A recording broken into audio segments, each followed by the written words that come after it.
So the biggest talent agencies in the world keep poaching our creators. I'm talking UTA, WME, CAA. And this video is not for you guys. So if you're somebody who works in one of these companies, you can click off now. But the reason I'm making this video is because every single one of our creators who has left from one of those agencies has come back. I'm talking every single time. We've got one that's in the middle of the whole song and dance right now. I'd say give them a couple of months and they'll be back. We like to call this internally our 100% boomerang rate. Why would creators leave an agency like this that's got a floor full of agents, all the connections in the world, the deepest Rolodex in the business, and come back to little old us? Well, the answer to that question is exactly what this video is about. I'm Apple. I'm one of the founders of Creators Agency. We've paid creators over $50 million, and we're very different from those name brand agencies that you see out there in a number of very important ways. So I want to set the record straight right here, right now. So I'm going to talk about where we excel, and I'm going to talk about where they excel, because this is a comparison. This isn't an opportunity for me to bash on somebody who's not here. So I'm going to tell you what we're really good at, what they're really good at, and who each one makes sense for. And let's start with the piece of paper, the contract, because everything really stems from there. With a traditional agency, what you're looking at is what I like to call, in the kindest of terms, a predatory contract. You're signing a contract for 12 months, in some cases 24 months, in some cases that I've seen 36 months, where you're committing to this agency before they have done anything for you, other than, had a nice little sales call with you where they told you about all the things they're going to do for you. And our philosophy is completely different. Before we sign any contract with any creator, we're going to provide value for them, right? We have contracts for each individual deal rather than going into the relationship with a contract that the creator has to sign before we can do anything with them. Our philosophy is let's walk the walk. Let's bring you some value. Let's go to our Rolodex of brands. If creators interested in working with us, here's how it works. They come to us, they say, hey, we're interested in potentially working with you guys. Is there a contract? What do we need to sign? I say, slow down, slow down. We're not signing a contract until we're ready to do business. And so what we'll do is we'll go out to our Rolodex of really tight brand relationships if we have a creator that's interested, and we'll just float out the interest. We'll go to these brands and we'll say, hey, we've got this new creator. We're thinking about working with them. Anyone you'd be interested in. And so once we strum up a little bit of interest for this creator, we'll bring them the offers that we have for them and we'll do our first deal. And obviously for that deal, there will be a contract, but we're not signing any kind of overarching agreement between the two of us before we've even done anything together. Then through that first deal, that's our opportunity to prove ourselves to that creator that we are an agency that's going to be able to help them make more money, do better partnerships, and grow in the ways that they want to grow. And so we take that first deal extremely seriously as an opportunity for us to walk the walk and prove ourselves.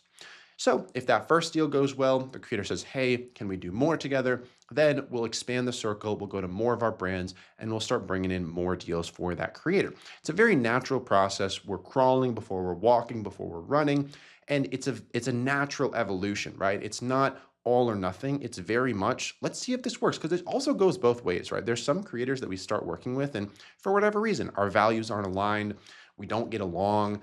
I've got a very strict no assholes policy at Creators Agency, so sometimes we have to, put that policy into play. But at the end of the day, it's really an opportunity for both of us to vet out each other.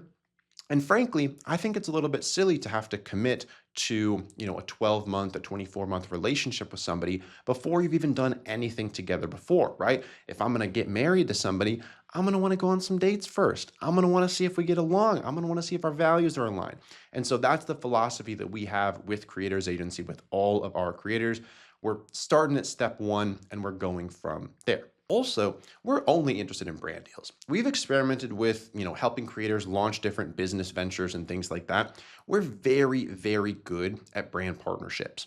And so that's what we're going to do with creators. A lot of these name brand agencies, they've got departments for speaking tours and writing a book and starting a podcast and having a merch store and all these different things. And that's awesome. And we've got plenty of places to refer you. If you come to us, we're doing some brand deals, you want to start a merch store, awesome. I've got my preferred merch provider. I can send you over there and that's great. I would love that for you. I don't need to be involved in it. I don't need a percentage of it. I'm just happy that you're doing something that you want to do, right?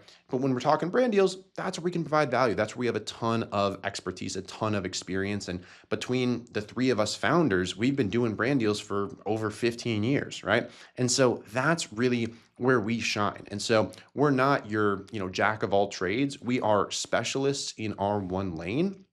And a lot of these other name brand agencies, they're all right at a lot of different things, but we are the specialists at brand partnerships for educational knowledge-based creators, specifically right now finance, business, entrepreneurship, AI, those kind of educational creators that are tangentially related to money. What that also means is we have very clean breakups. So I've had creators come to me before, they're trying to get out of a deal they've got with, a really big agency, and they're running into issues with the agency wanting to get a piece of their AdSense for an extra year, get a piece of like the business that they started while they were at that agency, get a piece of like deals that the creator does independently for the next 12 months, 24 months. And there's all these kind of like tail provisions on these contracts that really just are not in the creator's best interest, right? A lot of these provisions that the big agencies have, I understand why they have them. They have them to protect themselves, and it makes sense, right? I mean, as a business owner, you want to protect yourself, you want to protect your interests.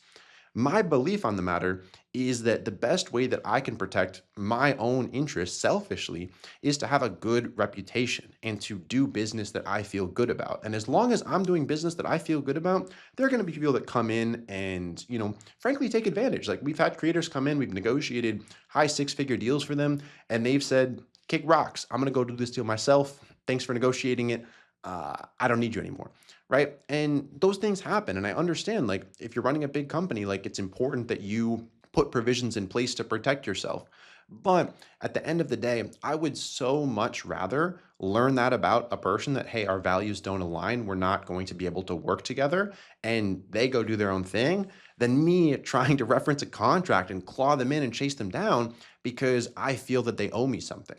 Right. That's just not really how I want to spend my life, honestly. I think that maybe we could make more money if we did things that way, but I'm gonna have a way worse time.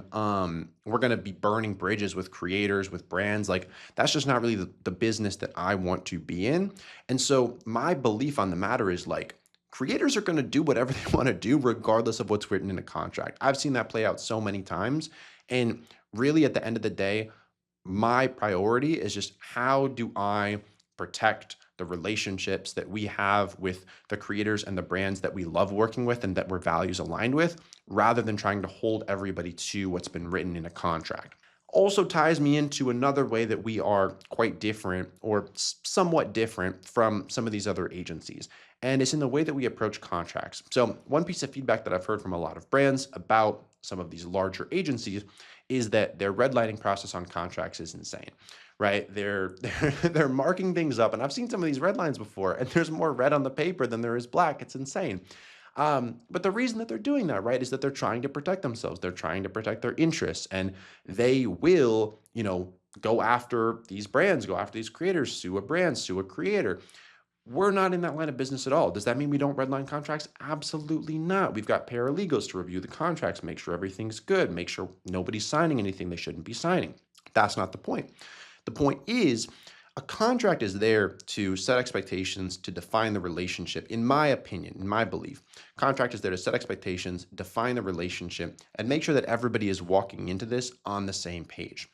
But that said, a lot of creators don't run their business as a business. They run it as whatever they want. They run it as their emotions. And so there are situations where creators going to go against the contract. My game plan for that is to be prepared to roll with the punches. Say we've got a difficult creator, it's not working out, and they're going rogue. My thought process is like, how do I make sure the brand is protected in this situation and so that they're not getting burned? And so there's been plenty of instances where like we've had to make things right with brands when a creator goes rogue or vice versa. And regardless of what's in a contract, at the end of the day for us, it really just comes down to like, how do we do the right thing and make things right? Whenever we make a mistake, we always make it right. We just had this mistake where we ran a giveaway recently, and there were two people that got notified that they were the winner, right? And so we went out of pocket to give two prizes, right? So the brand paid for one of the prizes, we paid for the other one because it was our mistake. We made the mess up, and we fixed it, right? And so that's kind of my philosophy, is that we're in the business of making everybody's life easier, not signing these, crazy contracts that people are locked into, right? Contracts are important. It's important that everybody's on the same page. It's important that everybody knows what they're getting into. But we approach contracts very differently than other big agencies would here at Creators Agency. Now, next piece of the pie, let's talk about incentives. So, with a lot of traditional agencies, they're very focused on how do we get as much out of this one deal as possible, right? They're doing so many deals, so many moving pieces that each individual deal needs to be optimized for. For us, our philosophy is a little bit different. We zoom out and we're looking at the bigger picture. We are very focused on relationship. We are very focused on reputation. And there have been instances where, say, a brand has come to us with a $50,000 check and they say, I want to spend this $50,000 on this creator for these deliverables. And before we sign anything, we're taking 8 steps back and we're saying, okay, zoom out. Why is that what you think that you want, right? What are your goals? What are your objectives? What do you think this is going to do for your business? What are your expectations with this? Got to answer all those questions. And there have been situations where, okay, we realize you probably don't want to spend $50,000 on these deliverables. Like, that's probably not going to get you what your starting out objective was that led you to that conclusion. And so instead, we'll steer them to say, hey, same creator, that's fine. I think there's actually good alignment here. But let's do $20,000 and let's do these other deliverables that are better designed to get you the results that you want. And the reason that we do that is because we're looking at the long term. And if we're way more confident in this $20,000 package and we don't need to spend 50 right now to get them the results that they want, they spend 20, they get the results that they want. That's going to lead to them coming back and saying, okay, now how do we spend more? How do we scale these good results that we're seeing? And we've seen multiple situations where, like, by taking a step back on that first deal, we're able to take 2 steps forward. And then maybe the next deal from there is a 12-month deal for $400,000. These are things that have happened before. And all of that only happened because we didn't just say, okay, yeah, give us the 50, we'll sign on the dotted line, we'll do the thing, if we didn't really think that that 50 was the best possible way that that brand could spend that money.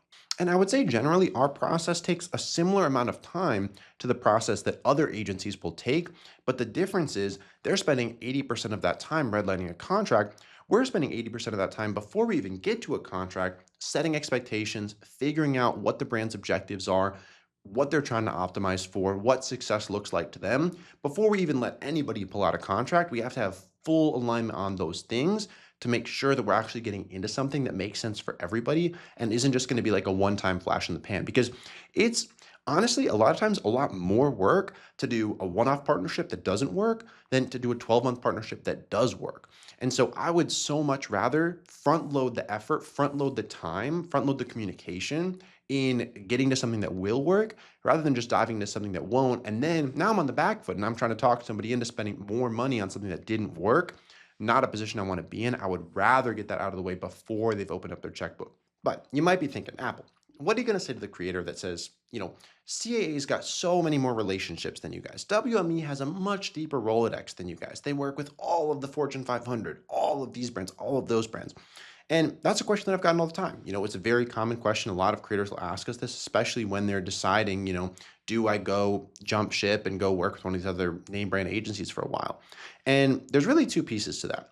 One, we are very focused on our niche. We know finance, business, entrepreneurship content better than anybody. We've got the deepest relationships with the brands that are spending real money in those kinds of niches. And so as far as specialization goes, hands down, we know that lane better than anybody else because that's the lane that we've been in, myself for 8 years, Erica for 8 years, and Eric for 8 years, right? And so cumulatively, we've got a lot of experience in this vertical. Additionally, while those big name agencies do have a lot of relationships, you've also got to think about whether you want to be a small fish in a big pond, big fish in a small pond. What I mean by that is when you're with a big name agency, they're also representing athletes, celebrities, very high profile, like A-listers. And so when you're thinking about incentives, right, all of this is performance based. All of it is percentage based. And so if, a fintech company comes to one of these name brand agencies and wants to spend $10 million, do you think that the agency is going to want to split up that $10,000 100 different ways across a bunch of small influencers, or give $10 million to The Rock right? Like it's a lot easier and in a lot of cases a lot flashier for them to allocate that money in one fell swoop or with a few like name brand folks than split it up across a bunch of creators. And like that's no knock against them, right? That's kind of just like where their business is at. Like our business isn't at that point yet where, we're too big to handle, you know, large creators, right? Large creators are our specialty. We're at this point we're too big to handle a lot of the smaller creators. But and that's just kind of the name of the game, right? And so if a really small creator comes to me, I'm going to tell them like, I don't have the bandwidth to service you in the way that you need to be serviced. And like that's the same situation with like a name brand agency versus us. And so you really have to look at yourself and understand what are my needs, what am I looking for, and who's going to be the best person to service that. Because if The Rock came to me and wanted brand deals, I'm not the guy for The Rock. I'm going to tell you, go to CAA, WME, UTA, like those guys. They're going to be able to serve you. I'm not going to be able to serve you. And so you really have to like look at the roster of talent that the agency that you're going to has, not through an aspirational lens, but through a realistic lens.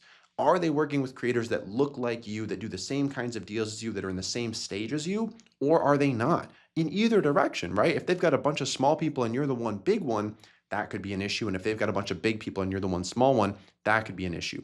So you really want to surround yourself at an agency with creators that are going to be synergistic to the kind of content that you're making. Because as an agency, like we're trying to cross sell as much as possible. Like I want creators where I can bring in a brand that's going to be able to work with 8 of those creators and get really strong results, not, one section over here, one section over here, one section over here. And that's one of the reasons why we are in the niche that we're in, is that there's a ton of synergies between all of our creators. And so one more point for the big guys while we're here, if you're a creator that wants to go on a book tour, that wants to start a podcast, that wants to, become mainstream, get on, TV appearances and go on the news and things like that, like that's not something that somebody like us could help you out with, right? That's where you are going to be better served by one of those big agencies. You have to make sure that you are at the stage where that actually makes sense for you and that you can actually fully leverage those additional resources.